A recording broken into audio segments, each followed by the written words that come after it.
जितना मर्ज़ी अच्छा पेपर लिख लें, लेकिन अगर आपकी प्रेजेंटेशन अच्छी नहीं है तो एग्ज़ामिनर कभी भी आपको 100% मार्क्स नहीं देगा। आज की इस वीडियो में मैं आपको अपना सीक्रेट फार्मूला दिखाऊंगी जो मैंने खुद अपने बोर्ड के एग्जाम्स में फॉलो किया था, जिससे एग्जामिनर आपको फुल मार्क्स देने पर मजबूर हो जाएगा। तो बिना टाइम वेस्ट किए चलिए वीडियो स्टार्ट करते हैं। सबसे पहले मैं आपको दिखा दूं कि मैंने यहाँ पर मास्टर कलम यूज़ किए हैं, ठीक है। उसके बाद मैंने सब्जेक्टिव की हेडिंग दी, फिर पार्ट 1 की हेडिंग दी, फिर क्वेश्चन नंबर 2 की, ठीक है। इन सब हेडिंग्स में मैंने जो है ना 605 मास्टर कलम यूज़ किया, ठीक है। मैं आज आपका बिल्कुल भी टाइम वेस्ट नहीं करूँगी, आपको बिल्कुल सिंपल वर्ड्स में बस मैं आपको प्रेजेंटेशन दिखाऊंगी, ठीक है। उसके बाद सेक्शन 2 आपने लिखना है। यहाँ पर मैंने ज़्यादा आपस अपने पेपर को ओवर नहीं लिखना, इसलिए मैंने यहाँ पर कुछ शॉर्ट हेडिंग्स दी हैं, जैसे क्वेश्चन नंबर 3 की, उसके बाद ट्रांसलेशन तर्जुमा बस, उसके बाद आपने एंडिंग लाइन्स लगा देनी है, ठीक है। उसके बाद आपके पास आ जाएगा क्वेश्चन नंबर 4, ठीक है, जो होती है आपकी समरी। देखिए वैसे आपका जो भी मर्जी करे, आप जैसे भी पेपर अटैम्प्ट करें, लेकिन यहाँ पर मैंने इस तरह से पेपर अटैम्प्ट किया है कि आप इस तरह से अपने टाइम को भी मैनेज कर सकते हैं और अपना पेपर बहुत ही अच्छे तरीके से लिख सकते हैं, ठीक है। यहाँ पर जैसे समरी का आपने तरीका देख लिया है। उसके बाद आपने एक बात और याद रखनी है कि आपके एक पेज के ऊपर एक कोटेशन मस्ट होनी चाहिए, सही है। और आपने याद रखना है कि कोटेशन के लिए आपने 604 मास्टर कलम ही यूज़ करना है, 605 मास्टर कलम बिल्कुल भी यूज़ नहीं करना, ठीक है। और अगर आपके कोई मेन वर्ड्स आ जाते हैं इसमें, जैसे अगेन एंड अगेन यहाँ पर था, क्योंकि ये ट्राई अगेन में समरी थी, तो यहाँ पर मैंने उसको प्रोमिनेंट करने के लिए, ठीक है, ब्लैक मार्कर यूज़ कर लिया ताकि बिल्कुल मेरा पेपर प्रोमिनेंट लगे। डियर स्टूडेंट्स, अगर आप इस तरह से अपना पेपर लिखेंगे तो इंशाल्लाह मैं आपसे चैलेंज करती हूँ कि आपके फुल मार्क्स आएंगे, ठीक है। अगर ना आए तो फिर मैं अपना चैनल ही डिलीट कर दूँगी, ठीक है। लेकिन आपने अपना पेपर लिखना इसी तरह से। उसके बाद मैंने यहाँ पर क्वेश्चन नंबर 6 लिखा है। डियर स्टूडेंट्स, आपने इन सेंटेंसेस को इनडायरेक्ट फॉर्म में चेंज करना है, ठीक है।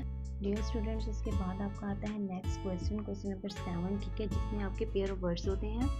डियर स्टूडेंट्स, आपने पेयर ऑफ वर्ड्स भी बिल्कुल सिंपल तरीके से लिखने हैं, और अगर आपको पेयर ऑफ वर्ड्स मुश्किल लगते हैं और अगर आप चाहते हैं कि अगर आपके 1000 भी पेयर ऑफ वर्ड्स हों तो वो आपको जैसा भी आपका पेयर ऑफ वर्ड आ जाए आपके बोर्ड के एग्जाम्स में तो वो आप हल कर लें, ठीक है। तो आप मुझे बता दीजिएगा, कमेंट कर दीजिएगा, तो मैं आपको उसकी एक ऐसी ट्रिक बताऊँगी कि जैसा भी आपके पास पेयर ऑफ वर्ड आ जाए तो आप उसको सॉल्व कर सकते हैं, ठीक है। आपको सारे पेयर ऑफ वर्ड्स याद करने की ज़रूरत नहीं पड़ेगी, ठीक है।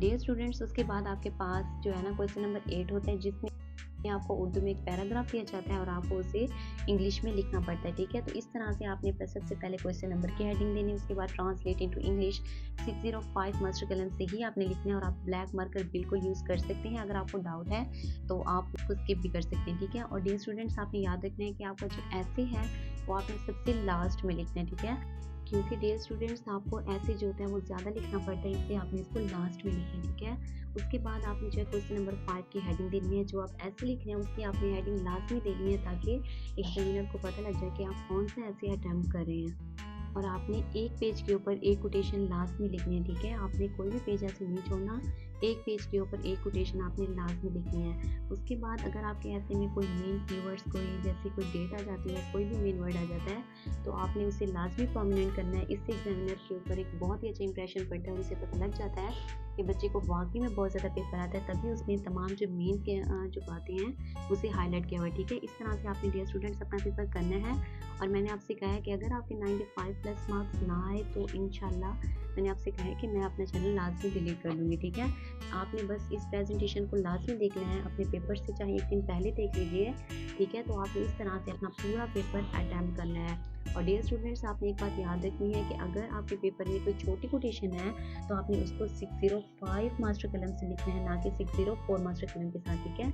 जैसे यहाँ पर जो एक मेरे पास कोटेशन थी वो बहुत छोटी थी, तो यहाँ पर मैंने उसको 605 मास्टर कलम के साथ लिख लिया, और यहाँ पर जाके मेरा पेपर एंड होता है। डियर स्टूडेंट्स, अगर आपको इस पेपर प्रेजेंटेशन के हवाले से कोई भी क्वेश्चन पूछना हो तो आप कमेंट सेक्शन में कमेंट कर सकते हैं, ठीक है। तो मैं इंशाल्लाह आपके हर सवाल का जवाब दूंगी, ठीक है। और अगर आपको किसी और पेपर की प्रेजेंटेशन चाहिए तो आपने बस कमेंट कर देना है, इंशाल्लाह मैं ज़रूर वीडियो अपलोड कर दूँगी।